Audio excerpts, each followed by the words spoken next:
गणेश उत्सव की तैयारी जोरों पर चल रही है। मूर्तिकार मूर्तियों को अंतिम रूप देने में जुटे हुए हैं। कोरोना के चलते भक्तजन विगत 2 वर्षों से गणेश उत्सव धूमधाम से नहीं मना पा रहे थे, लेकिन कोविड-19 का प्रभाव कम होते ही इस वर्ष गणेश उत्सव की तैयारी जोरों पर है।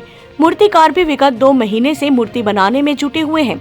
भक्तों व गणेश उत्सव समिति द्वारा विघ्न विनाशक भगवान गणेश की मूर्ति स्थापना के लिए मूर्तिकारों को 2 महीने पहले से ऑर्डर दिया गया है। क्षेत्र के मूर्तिकार भी ऑर्डर पर मूर्ति बनाने के लिए जुटे हुए हैं। नगर के साथ साथ गांव में भी गणेश उत्सव धूमधाम से मनाने की तैयारी की जा रही है। इस बार 31 अगस्त से गणेश चतुर्थी पर्व प्रारंभ हो जाएगा, जो आगामी 10 दिनों तक चलेगा। मूर्तिकारों ने बताया कि महंगाई के चलते इस वर्ष मूर्ति की कीमत अधिक है। उन्होंने बताया कि आए दिन सभी चीजों में कीमत बढ़ने से मूर्ति की कीमत अधिक है। वहीं मूर्ति खरीदने पहुंचने लोगों का कहना है कि इस वर्ष मूर्ति की कीमत अधिक है, बावजूद आस्था में किसी प्रकार की कोई कमी नहीं देखा जा रहा है। लोग अधिक कीमत में भी गणपति बप्पा की मूर्ति खरीदी कर रहे हैं। पिछले 2 वर्षों के चलते गणेश उत्सव नहीं मनाया गया था, लेकिन इस वर्ष काफी धूमधाम से गणेश उत्सव मनाया जाएगा। तैयार हो रहे पंडालों में भक्तजनों के चेहरों पर इसकी खुशी की लहर देखने को मिल रही है।